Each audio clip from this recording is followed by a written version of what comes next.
हाय, hello, नमस्कार, good morning. मी गणेश उपेवाड आणि स्वागत आहे तुमचं माझ्या युट्यूब चॅनलमध्ये. युट्यूब चॅनलचं नाव पण गणेश उपेवाड हेच आहे.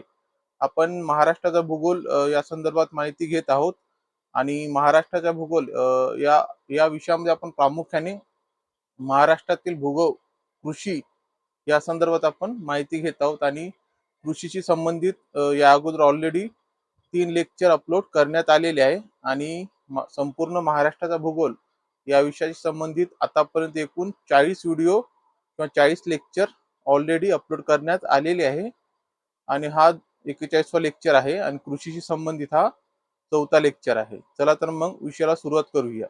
या अगोदर आपण ऊस, कापूस या पिकाबद्दल माहिती घेतलेली आहे. तसंच बेसिक ऍग्रिकल्चर याबद्दल आपण माहिती घेतलेली आहे. आज आपण महाराष्ट्राचा भूगोल कृषी यामध्ये आपण भात पीक किंवा तांदूळ या पिकाबद्दल माहिती घेणार आहोत. तुम्ही बघू शकता ऑलरेडी आपण कंटेंट नोट करून ठेवलेला आहे आणि आज आपण भात या पिकाबद्दल माहिती घेणार आहोत.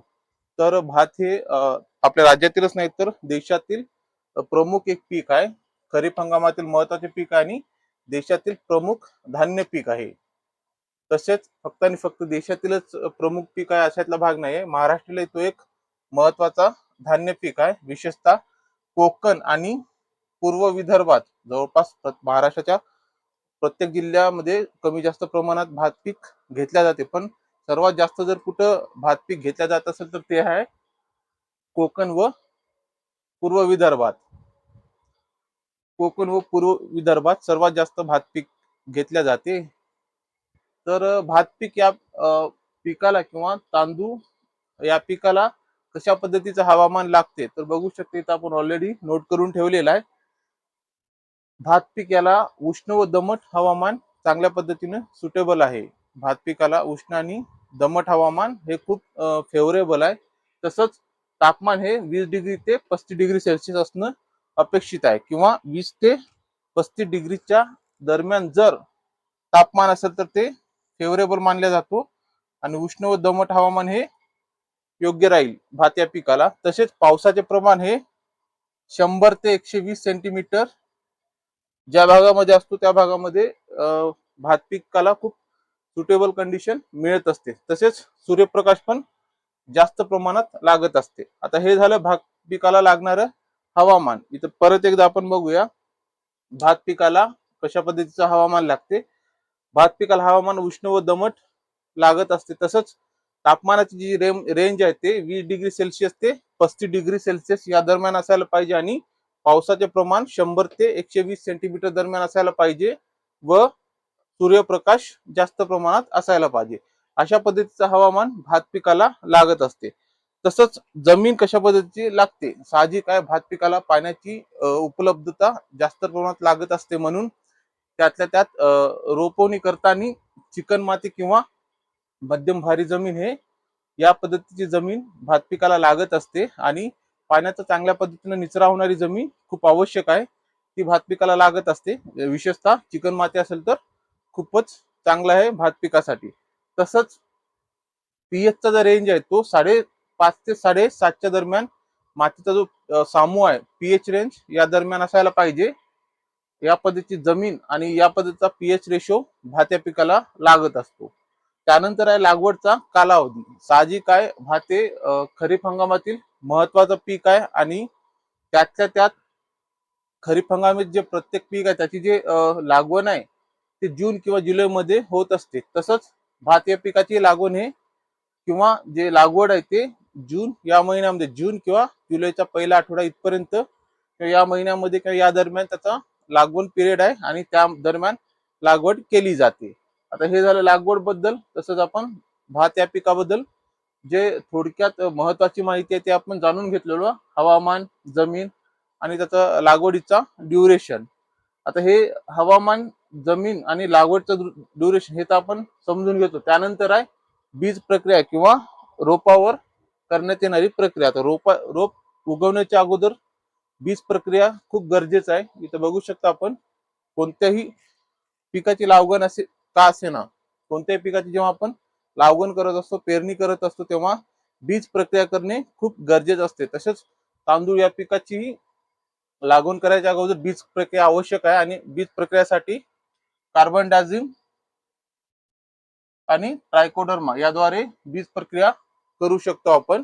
आणि बीज प्रक्रिया हे खूप महत्वाचं आहे, कारण त्यामुळे उगवण क्षमता वाढत असते व जे फंगल इन्फेक्शन, बॅक्टेरियल इन्फेक्शन पिकाला किंवा उगवण्याच्या अगोदर पिकाला होऊ शकते किंवा रोपाला होऊ शकते ते टाळता येऊ शकतो. बीज खराब होत नाही किंवा बीज याला बुरशीनाशकचा प्रभाव कमी करता येतो किंवा टाळता येतो. त्यासाठी बीज प्रक्रिया खूप गरजेची आहे. आणि बीज प्रक्रियेसाठी इथं जे माध्यम दिलेले आहे आपण ट्रायकोडर्मा किंवा कार्बन डायझिम याद्वारे आपण बीज प्रक्रिया करू शकतो. तसंच भात या पिकावर जे महत्वाचे कीड आहेत आणि त्यावरचे आपण थोडक्यात नियंत्रण सुचवलेलं आहे.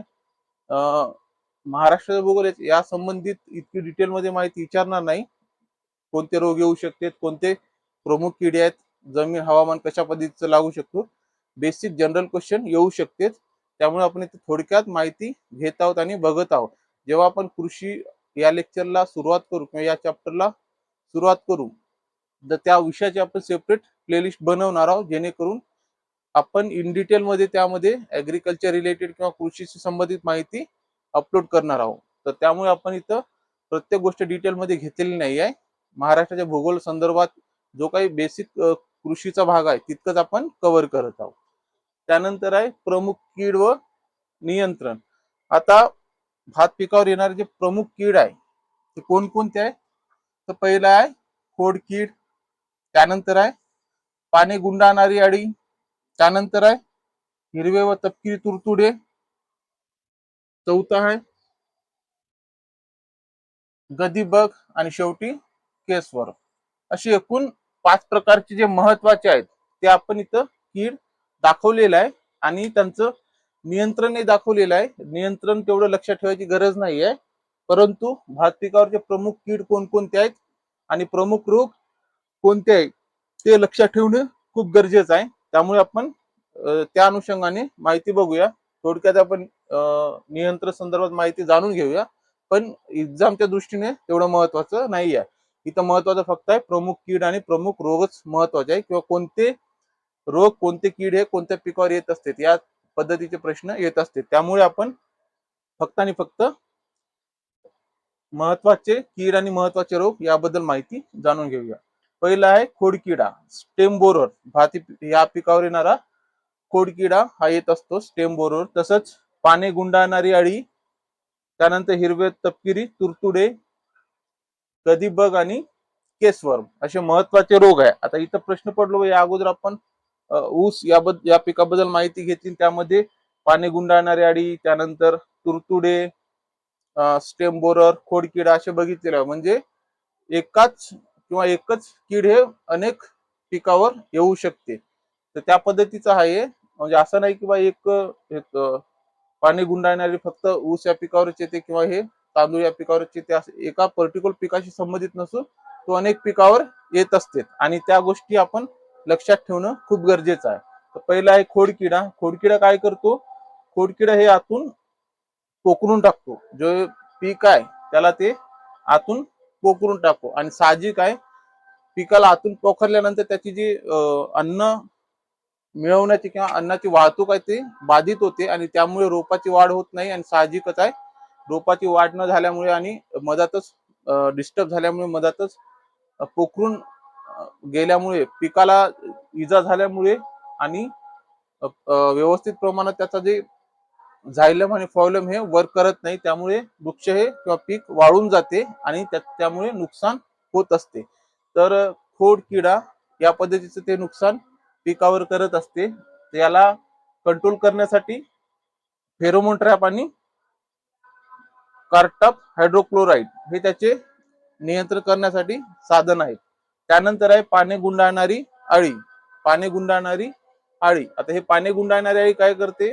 तर तो पानावर बसून पानाला गुंडाळून टाकते आणि त्यातील हिरवा भाग खाऊन टाकतो. म्हणजे वनस्पती हे स्वतःच अन्न स्वतः तयार करत असते. प्रत्येक वनस्पती स्वतःच अन्न स्वतः तयार करते आणि वनस्पतीचं जे अन्न तयार करण्याचं माध्यम आहे प्रकाश संश्लेषण क्रियेच्या माध्यमातून करत असते. म्हणजे सूर्यप्रकाशाच्या किरणांच्या माध्यमातून पानामध्ये जे हरित फोटोसिंथेसिस प्रक्रिया करणारे जे हरित आहेत पानामध्ये, ज्याची जे फोटोसिंथेसिस प्रोसेस होत असते ते पाण्यात जर बाधित झाले तर त्यांची फोटोसिंथेसिस प्रक्रिया किंवा प्रकाश संश्लेषण प्रक्रिया बंद होऊन जाते आणि त्यामुळे प्रॉपर पद्धतीने वनस्पतीला पोषण मिळत नाही, त्यामुळे वनस्पतीची वाढ होत नाही, वनस्पती सुकून जाते.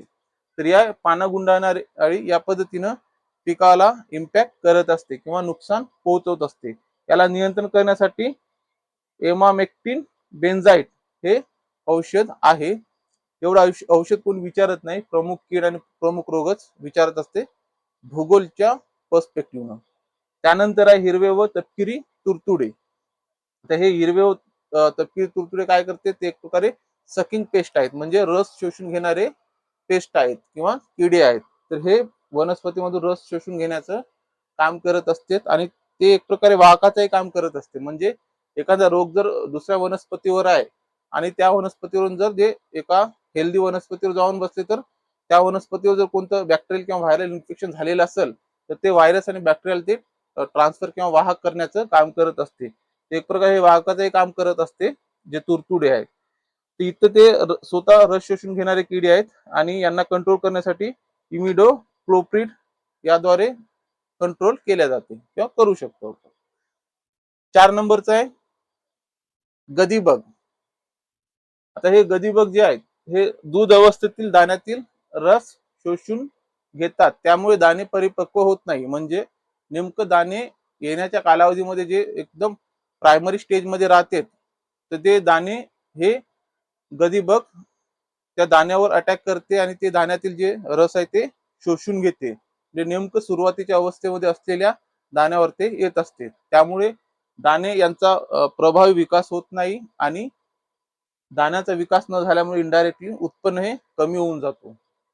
त्यामुळे गदीबग हे उत्पन्नाला कमी करण्यासाठी एक मेजर फॅक्टर आहे आणि याला कंट्रोल आपण मॅलॅथिओन याद्वारे कंट्रोल करू शकतो. त्यानंतर आहे केसवर्म. त्यानंतर आहे केसवर्म. हे केसवर्म काय करते, पाणी खाते आणि पाणी खाल्ल्यामुळे साहजिकच आहे पुरं वनस्पती किंवा पिकाचं जे अन्न तयार करण्याचं जे माध्यम आहे ते आहे पाणी आहेत आणि पाण्याच्या माध्यमातून वनस्पती हे स्वतःचं अन्न स्वतः तयार करत असते. आणि डायरेक्ट जर पानावर हल्ला झाला तर ज्या पद्धतीने पोषण द्रव्य किंवा पोषण वनस्पतीला मिळायला पाहिजे ते मिळत नाही आहे, त्यामुळे वनस्पतीची प्रामुख्याने व्यवस्थित वाढ होत नाही आहे.